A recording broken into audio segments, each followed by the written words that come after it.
Estamos en vivo, creo que podemos comenzar. Me dan la señal inmediatamente para iniciar este encuentro. Perfecto. Comenzamos entonces. Muy buenas noches, soy Ana Cecilia Salazar del programa Acordes de la Universidad de Cuenca. La economía solidaria es una columna que hace partícipe a la sociedad en la construcción de la calidad de la vida presente y futura, con garantías reales de trabajar por el bienestar general, solidario y sin ánimos de lucro.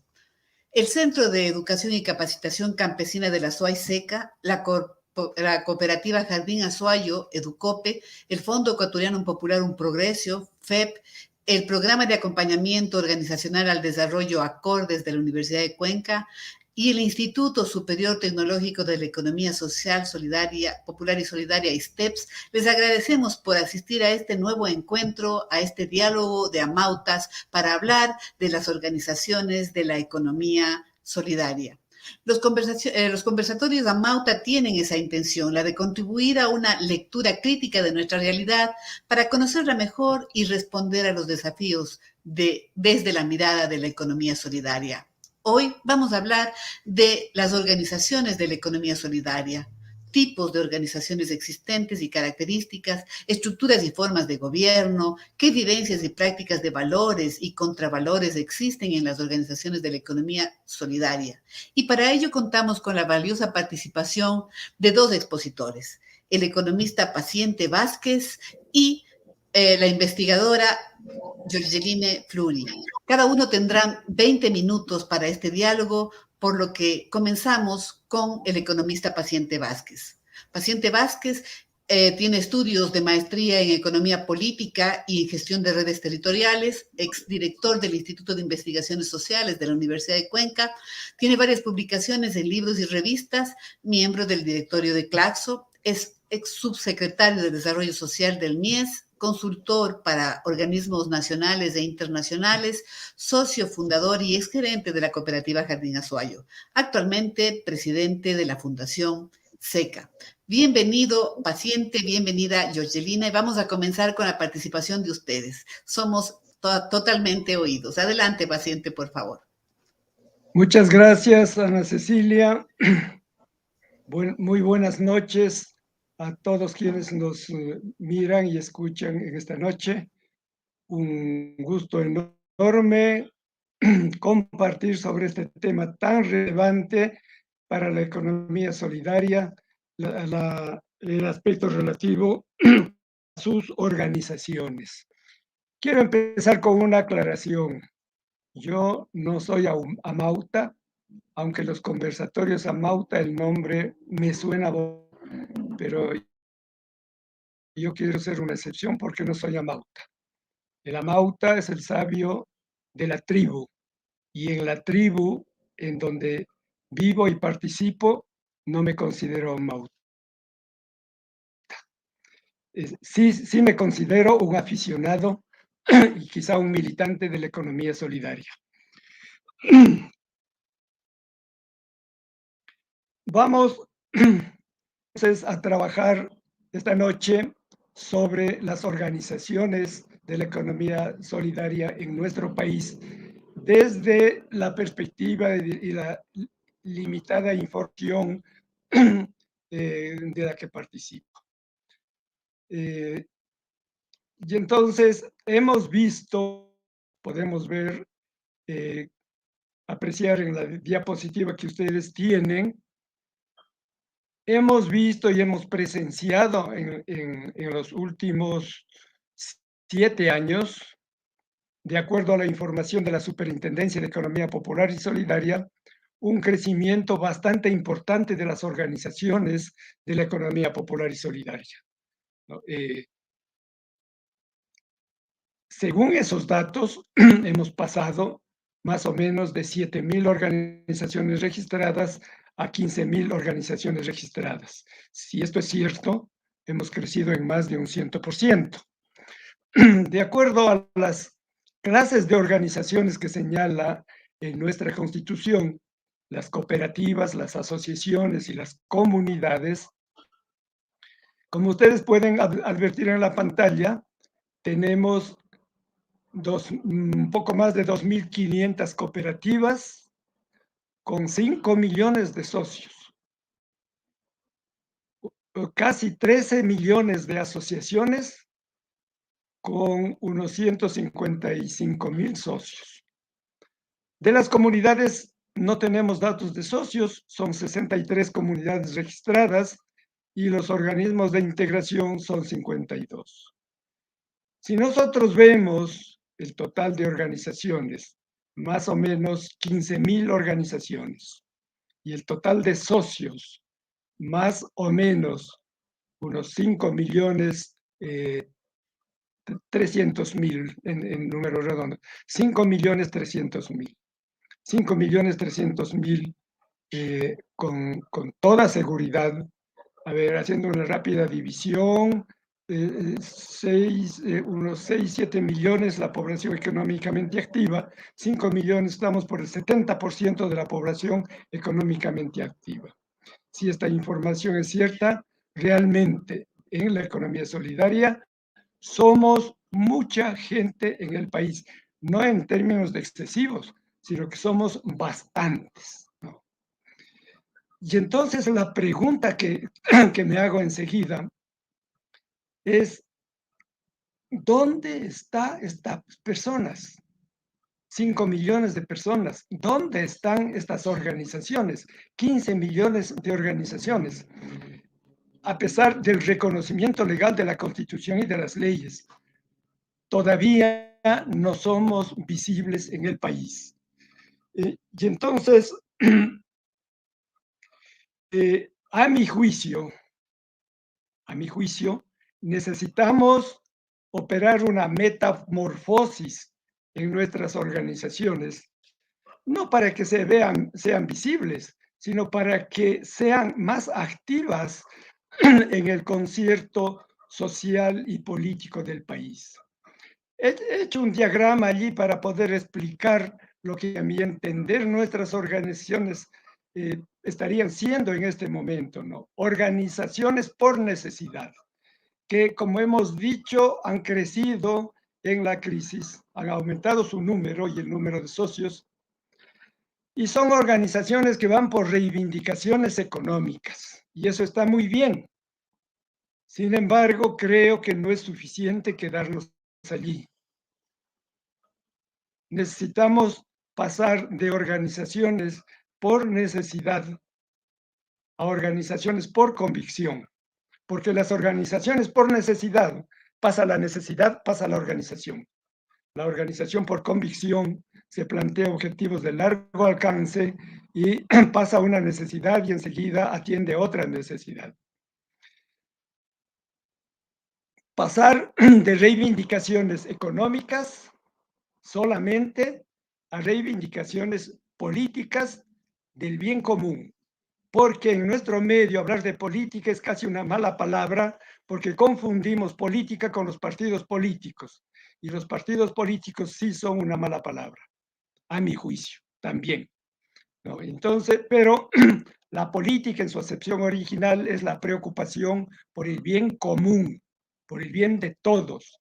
Y esta sí es una política necesaria para todos los ecuatorianos y particularmente para las organizaciones de la economía social.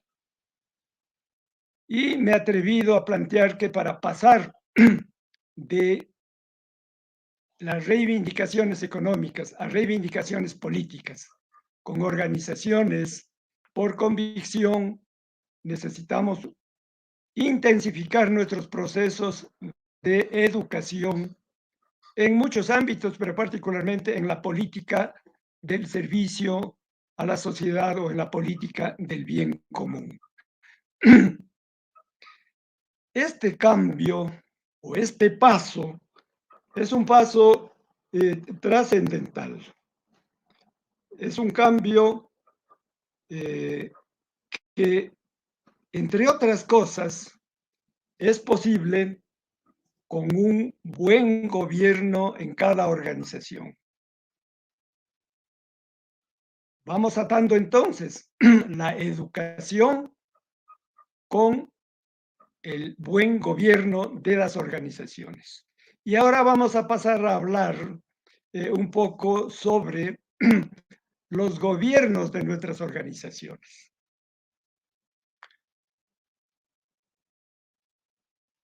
Para eso me permito empezar con el rol de la cultura dominante en nuestras organizaciones. Todos los días nosotros vivimos una cultura dominante, autoritaria, impositiva, vertical, machista, depredadora, corrupta. Todos los días son el alimento diario de la información que recibimos a través de los medios públicos tradicionales. Y este ambiente nos moldea. Este ambiente negativo nos tiende a ser personas negativas y nos induce, como dice allí los términos escritos, a ser autoritarios, impositivos, verticales, machistas, depredadores, corruptos, rendiendo a ese modelo de la cultura dominante. Claro que no nos limitamos solamente a eso, porque hay instituciones, personas y familias que nos van formando también con valores positivos que nos permiten dar sentido a nuestras vidas, ¿no? Sin embargo, el medio organizativo, el medio institucional, el medio empresarial en general, se guía por estos antivalores que hemos señalado. Repito y recalco, no solamente que hay excepciones, sino que hay situaciones que contrarrestan estas tendencias negativas. Pero las formas de la cultura dominante que estamos viendo tienden, yo diría más que tienden, se pasan de una manera natural a las organizaciones de la economía solidaria y se pasan a sus gobiernos, ¿no? Y esto es muy triste, porque en las organizaciones reproducimos las formas de vida, las formas de la cultura dominante, las formas de ser, ¿no? En nuestro entorno, en general, las formas de ser negativas, se trasladan a nuestras organizaciones. Y estas formas de organizaciones o estas formas culturales trasladadas a las organizaciones, pues nos producen gobiernos en las organizaciones que tienden a ser como los gobiernos de cualquier otra instancia o institución de la sociedad dominante, ¿no? Dentro de esta cultura dominante. Y allí necesitamos plantearnos con fuerza cómo contrarrestar estas formas culturales que van a las organizaciones, planteándonos formas de gobierno que realmente combatan estas formas tristes de ser en nuestras organizaciones. Y entonces, esta es la pregunta: ¿cómo debe ser el gobierno de nuestras organizaciones? Al mismo tiempo estamos diciendo cómo deben ser nuestras organizaciones. Porque en nuestras organizaciones, no sé si todavía, creo que en gran medida tenemos, a mí me consta, gobiernos autoritarios, impositivos, verticales, machistas, corruptos, creo que hay que también decir con claridad. Y agregando algo más, incompetencias para dirigir las organizaciones. Claro que aquí hay que hacer un poco más que excepciones, hay muchos casos, de organizaciones hermosas, de organizaciones a las que hay que imitar. Sin embargo, la tendencia de llevar la cultura dominante adentro de nuestras organizaciones es muy fuerte, muy difícil de contrarrestar, y por eso el esfuerzo tiene que ser muy, muy grande para cambiar nuestros gobiernos. En nuestras organizaciones, los gobiernos tienen que ser de otro tipo. Admitamos que en la empresa particular, en la economía privada, como la propiedad es privada, los gobiernos, los dueños pueden gobernar como quieran, por decirlo de alguna manera. Pero en nuestras organizaciones la propiedad es común, no hay un dueño, todos los socios somos dueños, y entonces las reglas de juego tienen que ser diferentes. Son organizaciones de personas, no de capitales. Por eso necesitamos gobiernos democráticos, de consenso, donde los socios participen en las decisiones, gobiernos horizontales, sin jerarquías, con jerarquías en el términos de responsabilidades, pero no en términos de que son personas distintas, porque visten distinto, porque tienen la condición de jefes, visten ya distinto y se diferencian de los demás socios. Gobiernos que tengan equidad de género. Los abusos de género igual ocurren también en nuestras organizaciones. Gobiernos sobre todo competentes, probos, honrados, honestos. Que los pocos medios que tienen las organizaciones, que con esfuerzo aportan sus socios, no se carguen los más listos. Perdón.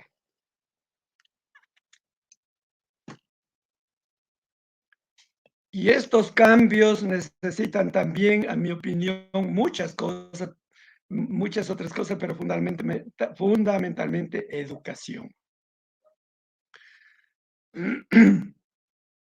Y quisiera resumir en mi última lámina lo que a mi juicio necesitamos para tener un buen gobierno. A partir de que nuestras organizaciones tienen dificultades, yo resumo en estos tres aspectos la situación de estos gobiernos. Una organización con dificultades es porque su gobierno o es incompetente, o es corrupto, o es ambas cosas, y, allí sí un y, tiene poca o ninguna educación para este servicio al bien común que decíamos. Y las organizaciones exitosas tienen justamente lo que se necesita en estos campos. Sus gobiernos son competentes, probos, honrados, honestos, y hay un proceso de educación en lo que significa la organización, la economía social, una educación permanente. Como, perdón,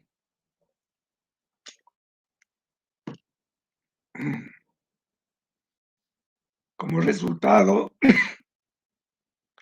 de este proceso, mi invitación es a que eduquemos para este cambio. Muchas gracias.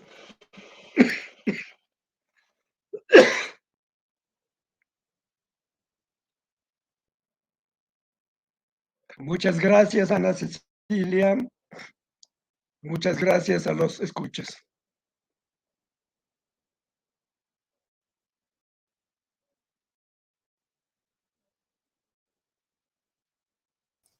Estamos con el micrófono.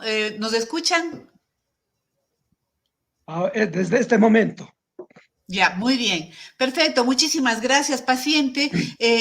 Yo quedo relevada de hacer una pequeña sistematización de lo que tú acabas de compartirnos para después de escucharle a Georgeline justamente su participación, a quien me permito presentarle. Georgeline Fleury es investigadora docente en el Centro de Estudios de la Economía Solidaria de la Universidad Nacional de 3 de Febrero, magíster en Ciencias Sociales con orientación en Educación por Flaxo, es coordinadora académica de la Maestría en Economía Social, Comunitaria y Solidaria, modalidad virtual, profesora de las materias de Fundamentos de la Economía Social, Comunitaria y Solidaria, prácticas y dinámicas de la reciprocidad en la producción y prácticas y dinámicas de la economía comunitaria. Dirige el proyecto de investigación Estudios de los modelos de gestión en organizaciones culturales de base sociocomunitaria en la ciudad de Buenos Aires y es investigadora del proyecto Dinámicas Culturales Suburbanas en el partido de 3 de febrero de Buenos Aires. Bienvenida, Georgeline, es un agrado también escucharte. Tienes la palabra. Exacto, gracias. El micrófono está activado. Adelante. Perfecto, muchas gracias. Buenas noches a todos y a todas. Estoy muy contenta, la verdad, y agradecida por la invitación a participar de este ciclo, que coincide un poco también con lo que comentaba Paciente, el nombre Amauta. Lo siento como, bueno, lo agradezco, pero es bastante generosa la denominación. Soy tan solo una docente, investigadora y apasionada por la educación. Y espero, bueno, en este ratito que tenemos para presentarles y después poder dialogar con ustedes, que, bueno, que todos experimentemos algunos aprendizajes. En principio, dado que Paciente se refirió a la cuestión de las formas de gobierno, a la democratización política, yo me voy a referir a las organizaciones de la economía solidaria, pero me voy a focalizar un poco más en aspectos que tienen que ver con la democratización económica, que junto con la democratización política, según mi punto de vista, son los dos rasgos fundamentales que hacen, en principio, la diferencia en este tipo de organizaciones. Siempre hablando de alguna manera del deber ser, ¿no? Porque como bien comentaba el compañero, después hay cierta distancia entre lo que son los preceptos normativos y las prácticas concretas y cotidianas de las organizaciones. Cuestión a la que también me voy a referir hacia el final, problematizando un poco y planteando algunos desafíos respecto de las cuestiones, los aspectos culturales en las organizaciones, ¿no? Bien, con respecto a las organizaciones de la economía solidaria, hay una cuestión fundamental, gracias por la proyección de la primera diapo, que tiene que ver con el hecho de que estas organizaciones se estructuran, en la anterior, por favor, un ratito, ahí. Estas organizaciones se estructuran alrededor de un orden o principio fundamental, que es un orden integrador, al decir de Karl Polanyi, que es un cientista social, crítico de la economía ortodoxa, que seguimos muchos de los profesores y profesoras en este campo. Y este principio es la reciprocidad. La reciprocidad difiere sensiblemente de otro tipo de racionalidad que conocemos muchos de nosotros, casi todos y todas, que es característica de las empresas de capital, el intercambio mercantil. Digamos, mientras en el intercambio mercantil la lógica sería la contraposición de intereses entre actores con poder desigual que buscan maximizar su beneficio, en la reciprocidad los actores buscan alcanzar un beneficio mutuo o hacia otros. Y se vinculan para ello en términos de igualdad, desde posiciones simétricas y asumiendo su interdependencia. Entonces, estas diversas racionalidades se manifiestan tanto hacia adentro de la organización, pero también hacia afuera, en su entorno más amplio y en un determinado territorio. Ahora sí, te pido, Ana, si podemos pasar a la segunda. Gracias. En esta diapo lo que estamos viendo es cómo el intercambio mercantil, como principio regulador, le da un carácter a la empresa capitalista, lo que lleva a un refuerzo de la desigualdad y de la concentración económica, ¿no? Quizás es más reconocible el modo en que esta racionalidad se expresa hacia afuera, ¿no? En la relación que la organización mantiene para con su entorno, procurando extraer el máximo beneficio posible mediante la incorporación de factores productivos, a los cuales busca remunerar también al mínimo tolerable, y también por el tipo de vínculo que tiene hacia el territorio, de donde extrae los mal llamados recursos naturales, generalmente con una lógica extractivista y depredadora. A esto lo conocemos todos y todas de las empresas capitalistas. Quizás no conocemos tanto cómo operan hacia adentro si no participamos de una de ellas, ¿no? La lógica del intercambio mercantil también rige hacia adentro. ¿Y de qué manera? Porque estas empresas, sobre la base de la defensa de la propiedad privada y la expansión de la rentabilidad, subordinan a los demás factores productivos, incluidos el trabajo, a los objetivos de reproducción de capital, ¿no? Bajo una organización social que es jerárquica, lo que se traduce también en una apropiación de esos excedentes exclusivamente por los aportantes de capital o conocidos como accionistas, ¿no? Esta lógica que, como decía anteriormente Pacientes, muchas veces se transfiere de manera impensada a las organizaciones que debieran tener otros principios. Si por favor podemos pasar a la siguiente. En cambio, en las empresas y organizaciones de la economía solidaria, vemos que el eje organizador y regulador de los vínculos no es el intercambio, sino la reciprocidad, lo que también se ve reflejado hacia adentro y hacia afuera. Hacia afuera, ¿por qué? Porque vemos que los vínculos con el entorno y la comunidad se caracterizan por una búsqueda de cierta sustentabilidad, en lugar de la lógica extractivista y depredadora de las empresas de capital. Se vislumbran esfuerzos de intercambio solidario e intercooperación con otras organizaciones y una preocupación por preservar los bienes comunes. ¿Por qué? Porque las empresas de la economía solidaria son organizaciones creadas y gobernadas por personas que residen en donde desarrollan su actividad económica, a diferencia de las empresas capitalistas que son creadas por capitales que pueden ir itinerando y trasladando sus inversiones a contextos legalmente más permisivos mientras la rentabilidad se encuentre garantizada. Por otra parte, la reciprocidad hacia adentro de las organizaciones de la economía solidaria se puede visualizar en que estas organizaciones constituyen una propiedad de tipo colectiva o comunitaria, ¿sí?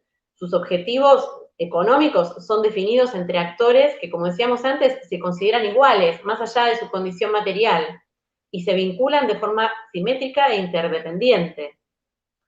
Estas organizaciones buscan crear valores de uso que satisfagan necesidades, y cuando se generan excedentes, estos se distribuyen de manera más equitativa o igualitaria, no en función de la cantidad de capital aportado, como en las empresas de capital.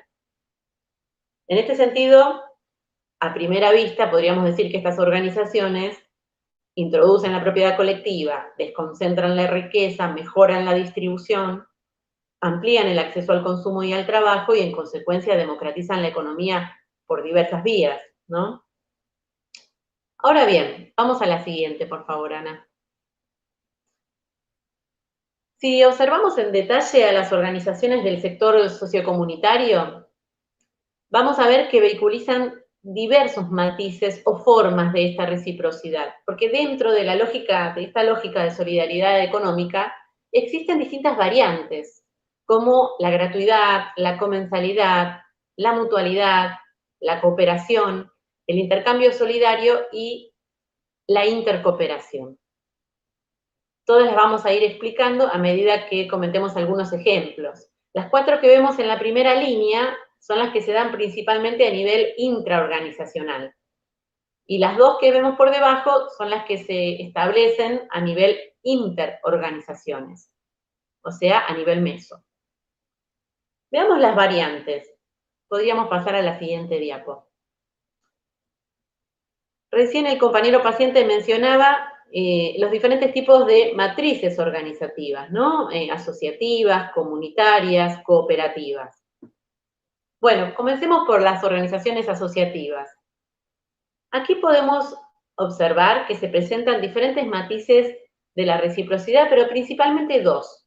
Uno de ellos es la mutualidad, pero no la mutualidad como las asociaciones mutualistas, que ya sabemos que dentro de la legislación y del enfoque desde la economía popular y solidaria no se encuentran integradas, sino la mutualidad como lógica, como principio, según la cual los asociados realizan aportes igualitarios, constituyen un fondo común, pero utilizan los productos o servicios de acuerdo a si se presentan determinadas necesidades o contingencias.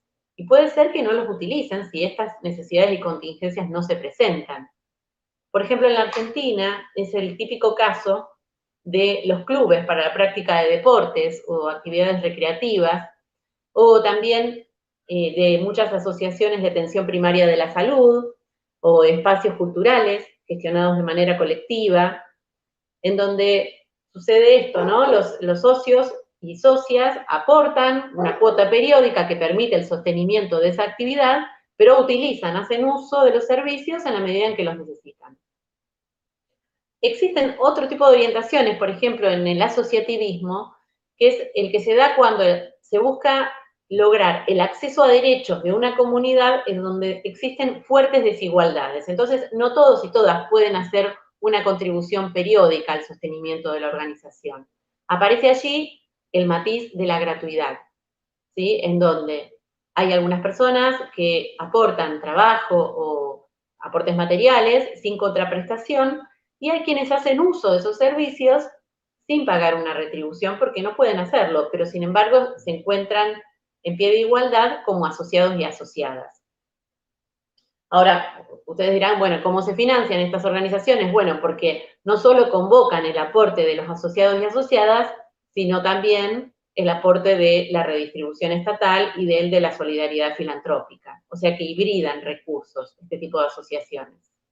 Son organizaciones que más que estar pensadas para el bien común, están pensadas para el bien general de la comunidad. Es el caso en Argentina de muchas bibliotecas populares, de centros culturales comunitarios, de organizaciones que se crean para facilitar el acceso a derechos de minorías de distintos tipos, para mejorar el acceso a la educación pública y a la salud pública. Luego están las organizaciones cooperativas, en donde encontramos otro matiz de la reciprocidad, que es la cooperación, es decir, donde los y las asociadas perciben los frutos de su actividad económica, incluidos los excedentes monetarios, en base a su grado de involucramiento en la actividad de la cooperativa, o como también se le llama, a su grado de compenetración económica. ¿Qué significa esto? Vayamos a algunos ejemplos. En el caso de una cooperativa de trabajo, por ejemplo, la distribución que se hace de los excedentes monetarios será en base al aporte de trabajo de cada uno de sus socios y socias, tanto a la cantidad como a la calidad del trabajo aportado. Si la cooperativa es de consumo, tanto de bienes como de servicios, entonces cada asociado o asociada se beneficiará en la proporción del consumo que realiza a través de la cooperativa, lo cual equivale prácticamente a una devolución de lo que de alguna manera se pagó de más y que se da en la diferencia entre el precio que pagó por los bienes y servicios que presta la cooperativa y los costos reales de esa organización y de esos bienes. Y cuando la cooperativa es de provisión, por ejemplo, las que se conforman por campesinos y campesinas para agregar valor y avanzar en la cadena productiva y de comercialización de lo que cada uno produjo previamente en su chacra, en su campo individual, la distribución de excedentes se hará en ese caso en la proporción de los cultivos o de las materias primas que cada uno aportó a la cooperativa para comercializar de manera conjunta.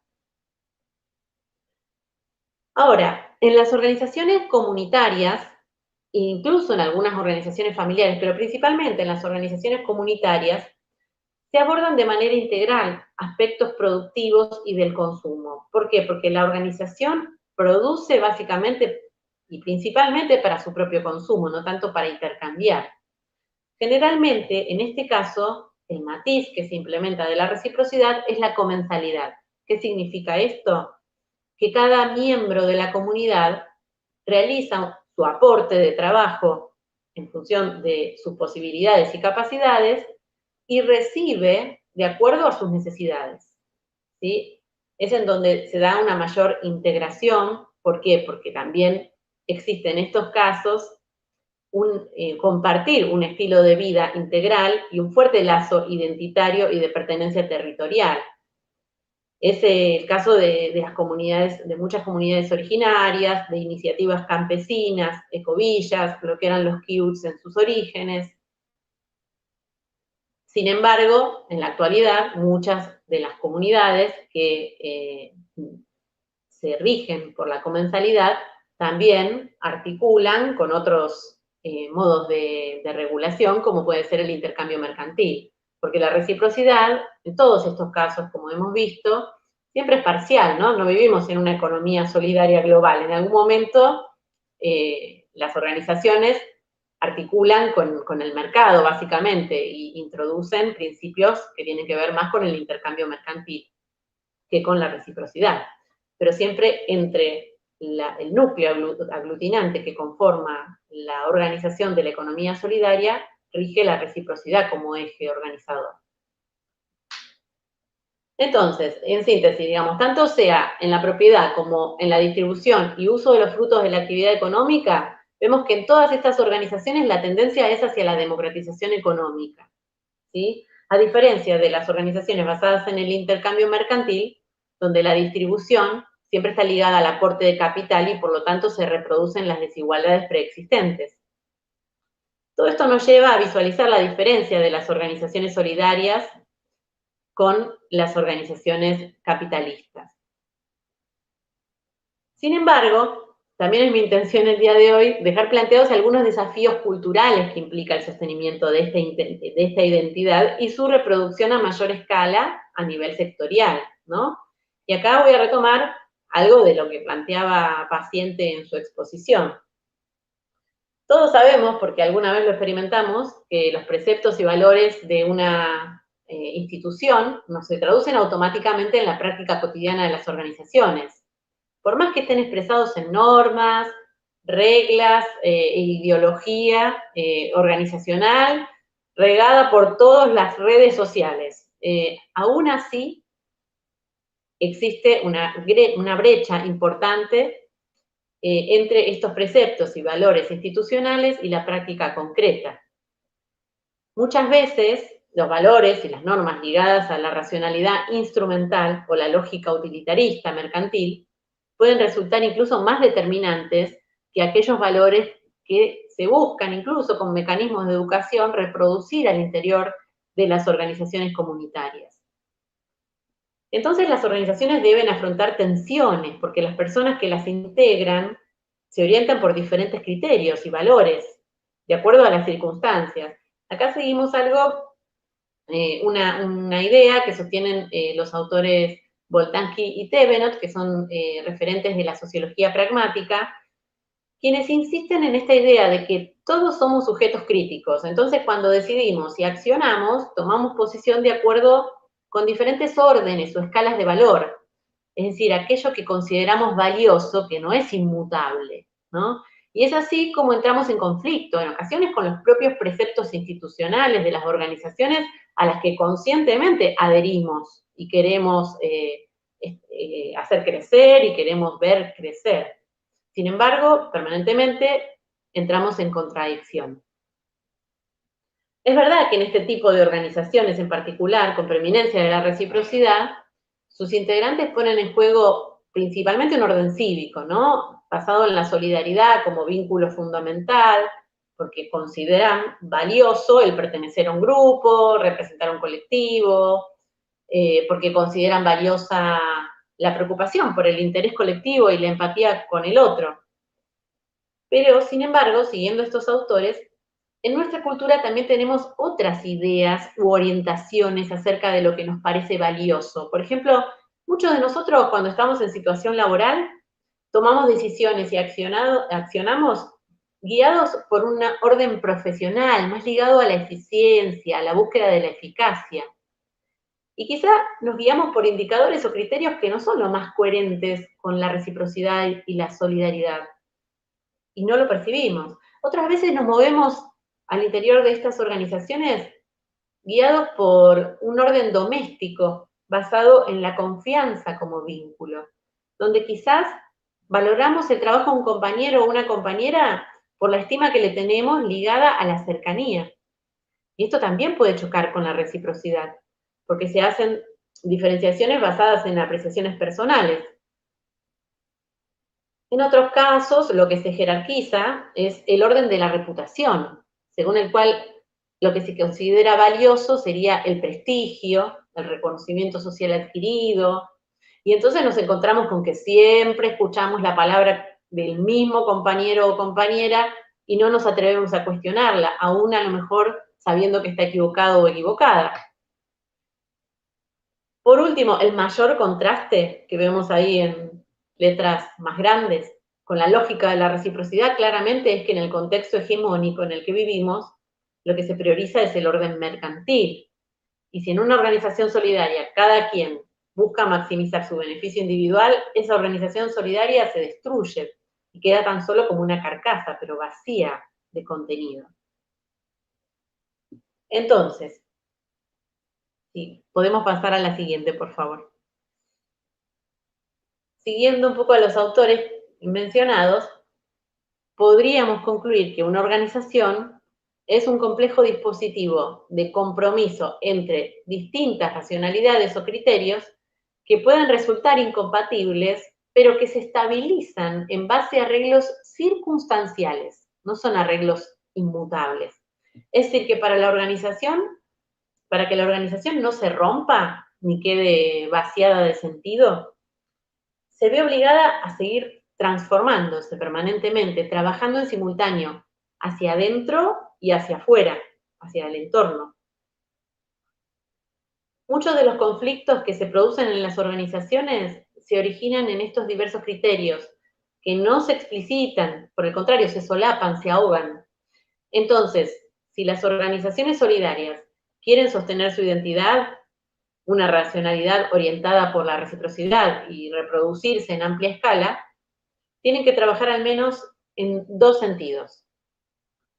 Uno de ellos sería la creación de espacios al interior de las organizaciones para dirimir los conflictos o desacuerdos que se originen en estas diferentes perspectivas, para poder explicitarlos, ponerlos sobre la mesa, discutirlos y producir nuevos arreglos institucionales, pero que tengan mayor coherencia con la reciprocidad y a su vez sean tolerados por las personas que ponen en juego su capacidad crítica, digamos, que no sean solo una bajada de línea, ¿no? Que sean verdaderamente apropiados por quienes participan de los acuerdos.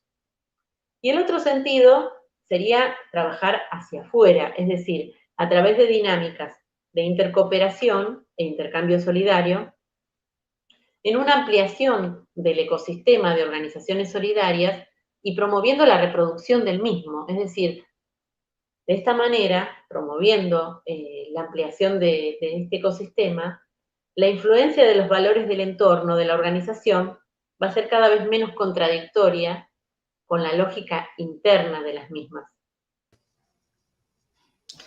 Georgeline, no sé si me escuchas, está terminando tu tiempo. Ya terminó tu tiempo.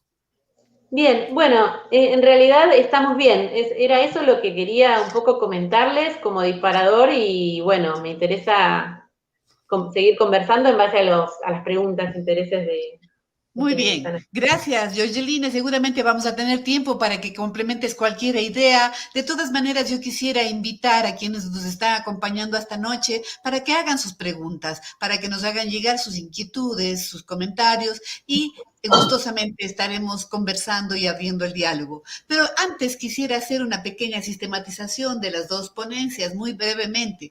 Paciente, a partir de una constatación. Las organizaciones de economía social y solidaria han aumentado en los últimos años.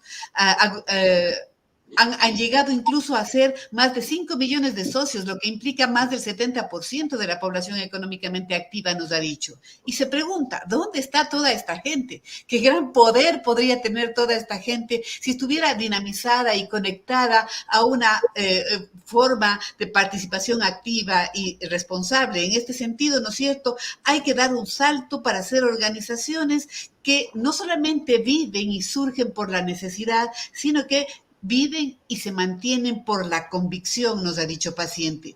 Es necesario que estos objetivos a largo plazo y de largo alcance se alineen con lo que es un objetivo político, el objetivo del bien común.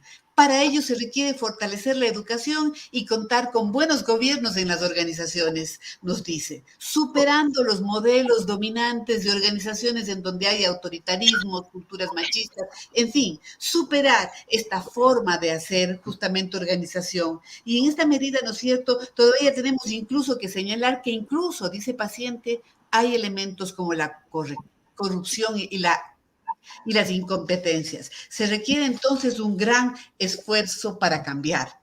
Giorgeline nos plantea justamente este salto y nos da a conocer cómo desarrollar una lógica organizacional que pueda enfrentar algunos desafíos. Las organizaciones de la economía social y solidaria, nos ha dicho, se estructuran alrededor de un orden integrador que es el principio de reciprocidad. Este nuevo valor, este paradigma que implica, ¿no es cierto?, la reciprocidad, que a diferencia de las organizaciones empresariales que tienen otros valores y otros principios. En las organizaciones de la economía social y solidaria, la reciprocidad se refleja tanto hacia afuera como hacia adentro. Hacia afuera, cuidando los bienes comunes y cuidando también el elemento, ¿no es cierto?, del cuidado de la casa, como se puede decir en esta otra forma de visión. Y en cambio, hacia adentro los objetivos son colectivos porque sus actores son interdependientes. Por lo tanto, los excedentes se redistribuyen y se desconcentra la riqueza. La reciprocidad, nos ha dicho Giorgeline, es un eje transversal que atraviesa todos los niveles de las organizaciones. Y en este sentido, ¿no es cierto?, nos ha explicado los matices de la reciprocidad en las asociaciones, en las cooperativas, en las organizaciones comunitarias, lo cual para mí ha resultado muy enriquecedor. Pero nos plantea también muchos desafíos, ¿no es cierto? Esta democratización económica necesaria para superar este orden utilitarista del sistema capitalista. Aún existe, ¿sí?, una gran brecha para lograr estos resultados. Aún tenemos mucho por hacer. Que llevar a la práctica estos valores de las organizaciones de la economía social y solidaria y ponerlos, ¿no es cierto?, en la marcha permanentemente. Hay que trabajar, nos ha dicho ella, en dos sentidos, creando espacios para resolver los conflictos de manera transparente para que se diluciden y se consensúen las nuevas prácticas y también en el marco de una coherencia con la reciprocidad. Espero no haber tomado mal nota de sus dos exposiciones, Paciente y Giorgeline. Para mí ha sido un gran aprendizaje. Sin embargo, en este momento yo quisiera justamente abrir el foro y dar espacio para escuchar algunas de las inquietudes. Por lo tanto, vamos a ver si tenemos algunas preguntas que nos pasan Ana Karina. Para Paciente, la primera pregunta, Paciente dice: ¿cómo detectar que los miembros de una organización están convencidos y no solo se han organizado por necesidad? Adelante, Paciente. Muchas gracias por esa pregunta. Creo que es muy importante.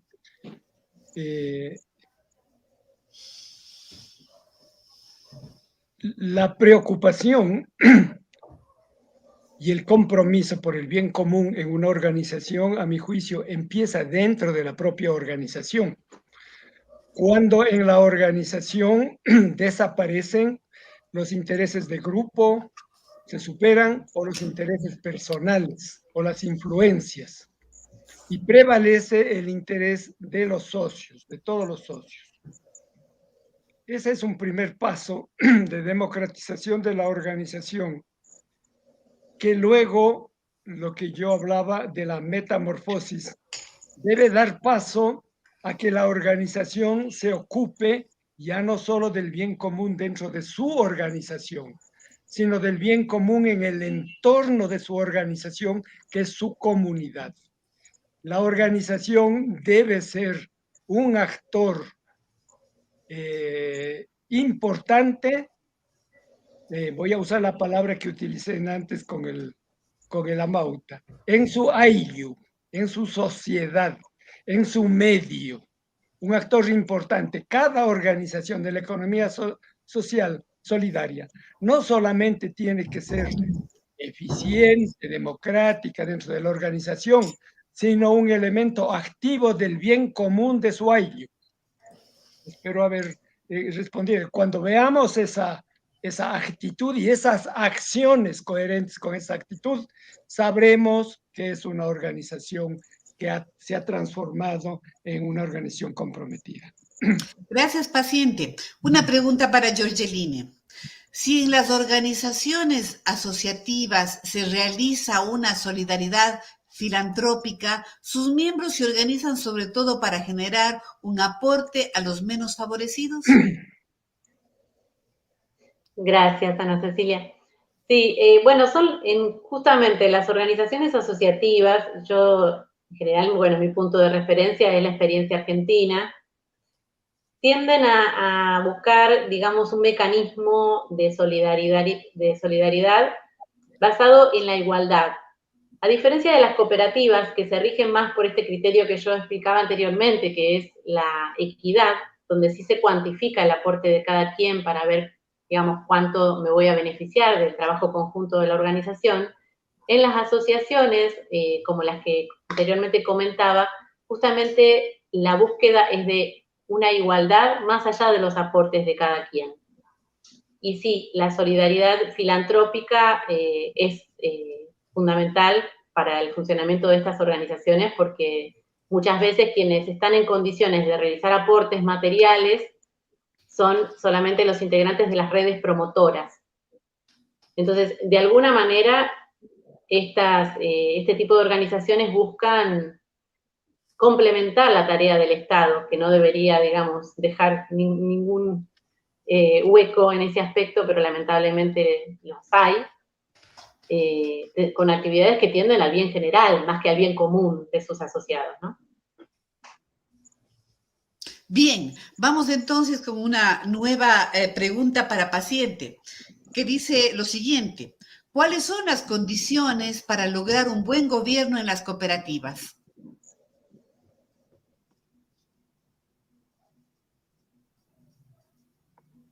Yo creo que es un proceso. La formación de un buen gobierno es un proceso de atención permanente porque, como dijo Georgelina, las fuerzas del entorno están siempre jugando en contra de los intereses de la economía solidaria. Los valores de la cultura dominante hacen ese trabajo. Y entonces, este esfuerzo permanente, como yo señalé, para mí el principal factor es la educación. Pero no solamente la educación. En la gestación de un buen gobierno tienen que participar todos los socios de la organización, desde el momento en que eligen. Tienen que elegir por convicción, no por compromiso, porque están convencidos de que son gentes competentes y probas, porque muchas veces saben bien que son pillos y les eligen. Digo esto como excepciones, porque es el compadre. Y entonces, todos los socios somos responsables de un buen gobierno, porque en nosotros empieza el gobierno bueno o malo, a través de elegir personas competentes o no competentes. Primer punto. Segundo punto, los socios de una organización tienen que estar siempre informados de fuente confiable y verificable sobre la información de la organización, sobre los datos de la organización. Y tienen que haber instancias de control sobre el gobierno. Las cooperativas tienen los consejos de administración. Estos consejos reciben de los socios la delegación de controlar a su organización. Y los consejos de control tienen que informar a los socios la marcha de la organización. Los gobiernos tienen que informar permanentemente a los socios sobre los procesos administrativos. Entonces tiene que haber un proceso de ida y vuelta de información y de comunicación entre socios y directivos. Y no para que los directivos solamente informen y justifiquen, sino sobre todo para que reciban las preocupaciones y las inquietudes de los socios y las traduzcan en programas de trabajo. Ahí estaríamos empezando a tener un buen gobierno y esas prácticas son prácticas que hay que mejorarlas todos los días. Gracias, paciente. Un comentario de parte de Richard Yunga. Existe la necesidad de tensión creativa, según Peter Senge, para generar nuestros nuevos procesos formativos que nos lleven a romper los arquetipos actuales y detonen procesos prácticos, concretos, para pensar, sentir y actuar. Cooperativamente, un sistema superior ambiental nos pone un sentido de urgencia mayor que amenaza la existencia misma como especie si no cambiamos el modelo actual. Voy a hacer una nueva pregunta que me han llegado para Giorgellini, que dice así: si las organizaciones asociativas se realiza una... Perdón, esto me parece que ya lo hicimos. Vamos a hacer la siguiente. En el caso de Argentina, ¿las políticas públicas impulsan el desarrollo de las organizaciones de la economía solidaria? Es una pregunta, Giorgellini. Bueno, bien, difícil la pregunta. Por supuesto que eso depende mucho de la orientación política de gobierno, ¿no? En la actualidad estamos ante una gestión de gobierno que tiene una intención de estimular el trabajo, la producción, el crecimiento de la pequeña y mediana empresa, y dentro de estas, por supuesto, están incluidas las cooperativas y las pequeñas asociaciones, y también las iniciativas de la economía popular. Existen diferentes tipos de programas, desde los ministerios principalmente de desarrollo social, pero también algunas líneas del Ministerio de Trabajo, menos desde el Ministerio de Economía, pero sí tenemos un instituto, que es el Instituto Nacional de Asociativismo y Economía Social, que impulsa también el desarrollo de cooperativas y mutuales. En nuestro caso, las mutuales están incluidas dentro de la economía solidaria. Siempre son insuficientes, o sea, las políticas públicas existen, pero siempre son insuficientes porque, bueno, claramente partimos de una situación de desigualdad, digamos, un contexto hegemónico con un fuerte componente de empresas de capital y una lógica de intercambio mercantil que tiende a cooptar las otras lógicas, ¿no?, que también coexisten. Así que siempre estamos luchando por más y mejores políticas públicas y también por una integralidad en las políticas públicas. Lo que nosotros no tenemos, por ejemplo, es una ley de economía social solidaria como tienen ustedes a nivel nacional. Tenemos una ley de cooperativas, una ley de asociaciones mutuales, pero nos está faltando un impulso desde la legislación de otra economía, ¿no? Y un reconocimiento también, obviamente, que sería muy interesante a nivel constitucional de la solidaridad como parte de la economía, cosa que ustedes afortunadamente tienen, aunque por supuesto nunca es suficiente. La norma siempre, como decía antes, es bueno, nada, es de mínima, pero después el gran trabajo que por mi parte veo que es necesario hacer viene por el lado de la educación y bueno, de los instrumentos y mecanismos de los diferentes carteras de gobierno que deben poner a disposición y interdisciplinariamente acompañar el desarrollo del sector. Gracias, Giorgellini. Tenemos también un comentario dirigido a paciente. Estimado paciente, dice Lucía Álvarez, con sus años de experiencia, ¿cuál sería o son los pilares fundamentales para encaminar una organización?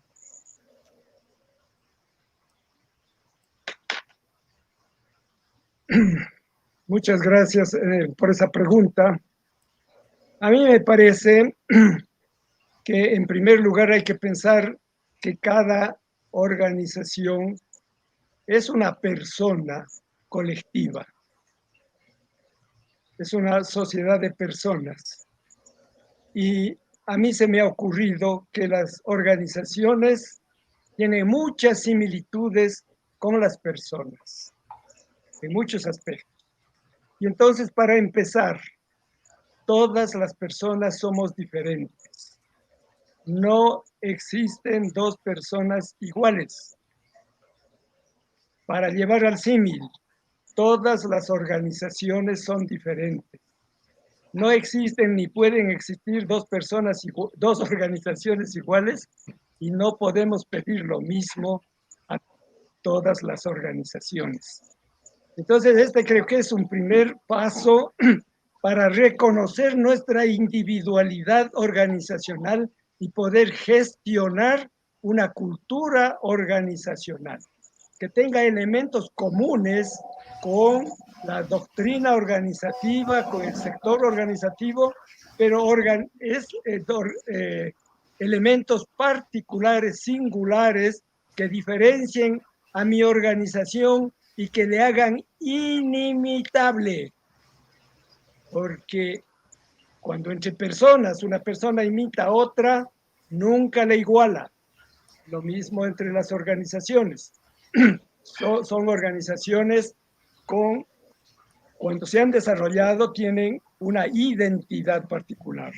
Creo que entonces, este es, agregando otro elemento, desarrollar la identidad de la organización, podríamos decir con el símil, la personalidad.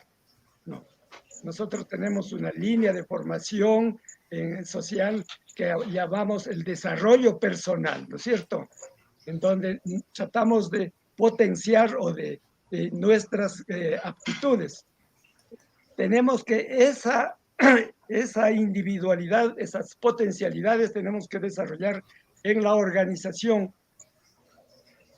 y las raíces que se generen con esa identidad son las que van a hacer a la organización fuerte, robusta, y va a poder sortear cualquier avatar. Y entonces lo que yo diría es, desarrollemos la personalidad o la individualidad o la identidad de nuestras organizaciones. El otro aspecto, también con el símil de las personas. Cuando nosotros nos reunimos con malas amistades, vamos por el camino de las malas amistades y somos parte de los mismos. Cuando nos reunimos con buenas amistades, vamos por el camino de los buenos amigos y somos parte de los mismos y podemos llegar a formar grupos, etc. Las organizaciones necesitamos socializar entre organizaciones y sobre todo entre las organizaciones que somos afines. Esto es tremendamente importante porque nosotros, volviendo al símil, no podemos imaginarnos una persona que se desarrolle aisladamente. No podemos imaginarnos, yo no me puedo imaginar una organización social, una organización solidaria que pueda ser fuerte, robusta y desarrollarse sola. Imposible. Somos sociedad como personas, somos sociedad como organizaciones y debemos desarrollar sociedades de organizaciones. Y allí todos los principios que enunciamos, ¿no? De solidaridad, de reciprocidad, todo lo que va por el camino de nuestras organizaciones de la economía solidaria. Yo creo que con eso ya tendríamos bastante, ¿no? Con desarrollar nuestro potencial como organizaciones, con nuestro potencial de establecer redes y colectivos de organizaciones. Imagínense cómo sería el mundo con solo eso. Gracias. Gracias, paciente. Y como ya vamos avanzando en el tiempo, quisiéramos ser respetuosos también. Tal vez Georgeline tiene algo más que decir como para ir cerrando este encuentro. Georgeline, si quisieras complementar alguna idea. Bueno, gracias. Sí, esto que decía paciente, simplemente recordar un poco una alusión a Dominique Temple, que es un antropólogo de origen francés que ha vivido mucho tiempo en Bolivia. Él decía que en las sociedades en las que triunfa el mercado, el hombre es mutilado en su lazo social, en la reciprocidad. Digamos, la reciprocidad, esta idea de que la reciprocidad es siempre parcial en el contexto de una sociedad de mercado. Entonces, en sintonía con lo que mencionaba paciente, es sumamente importante que las organizaciones piensen creativamente para expandir esta reciprocidad, que muchas veces queda reducida a un conjunto de asociados o integrantes de una comunidad, y que inmediatamente cuando esta organización se relaciona con otras, entra en otra lógica, en otra tónica. Entonces, el establecer articulaciones y crear, estimular y fomentar el intercambio solidario, así como la intercooperación con otras organizaciones del entorno, ayuda mucho a este objetivo que es hacer crecer la reciprocidad en un entorno que ya sabemos que está asignado por una lógica de intercambio mercantil, claramente muy diferente a la que estructura la lógica de las organizaciones solidarias. Que bueno, nada, tratar de desde las organizaciones trabajar en estos dos sentidos, ¿no? Siempre hacia adentro, en la identidad y en la coherencia, y también hacia afuera, permanentemente en contacto con el entorno. Muchas gracias, Georgelina. En realidad hemos recibido una cátedra de parte de ustedes de lo que significan los desafíos de un nuevo pensamiento, a partir de una serie de valores que se han dicho el día de hoy aquí. Se ha hablado justamente de la reciprocidad, se ha hablado del bien común, se ha hablado de la democratización, se ha hablado de la redistribución equitativa, de crear identidad y de hacerlo hacia adentro y hacia afuera para ir creando también cultura. Y de eso se trata. Creo yo que estamos frente a ese desafío, frente a ese paradigma, a la construcción de un nuevo paradigma que implica otra forma de hacer las cosas en todos los ámbitos. En esa línea, ¿no es cierto? Yo diría que lo que nos estamos planteando es iniciar, continuar, sostener y resistir en una revolución, primero ética. Otra ética es la que nos pide la economía social y solidaria, una ética que sea una ética justamente de los matices que tú has desarrollado, Georgelina, en cada uno de los niveles del desarrollo de la economía social y solidaria, de la comensalidad, de la solidaridad, de la reciprocidad, en fin. ¿Sí? Una ética que sea incluyente, una ética que sea solidaria, que supere la indolencia. El día de hoy enfrentamos un mundo en donde uno mira, pues el dolor nos surge espontáneamente cuando pensamos en los procesos de migración, cuando pensamos en las catástrofes que vive permanentemente algunos pueblos y entre esos de Haití que está sufriendo tanto dolor y más aún cuando acabamos de ver lo que sucede en Kabul, ¿sí? Sentimos dolor, tenemos que dejar de ser indiferentes, tenemos que superar justamente la indolencia desde esta otra ética, la ética de la sensibilidad, de la solidaridad, de la reciprocidad. Pero también tiene que ser una revolución cognitiva, otra manera de aprender. Y ustedes nos han dicho que la educación es la estrategia justamente para el cambio. Tiene que ser a través de aprendizaje, de la interiorización de estos otros valores, de la forma en la que justamente sacamos lecciones de las experiencias, de estos encuentros, ¿no es cierto?, en donde compartimos lo que construimos, lo que pensamos, lo que aspiramos, pero también una revolución política. Una revolución política que nos permitan otra calidad de relaciones. Se ha hablado de la democracia, no hay democracia perfecta, la democracia es una verdad en construcción, es ante todo, yo diría, un ethos, ¿sí? Una forma de ser, también en construcción. Y eso es lo que estamos tratando de aprender con base a estas vivencias valorativas. No se puede pensar en ser demócrata cuando no se ha experimentado desde adentro el valor de la solidaridad, el valor del altruismo, de la responsabilidad social, del espíritu de compartir, del respeto por los bienes comunes, como ustedes lo han dicho, ¿no es cierto? Ante todo, del respeto por la persona humana. En esta línea es necesario justamente pensar o repensar la democracia no únicamente como un régimen político que supere la jerarquía, el autoritarismo, el machismo. Todo eso queremos superarlo, ¿no es cierto? Pero además como un sistema de relaciones sociales que va más allá de lo institucional. La democracia no es una ciencia, no es un dogma, ni siquiera es política.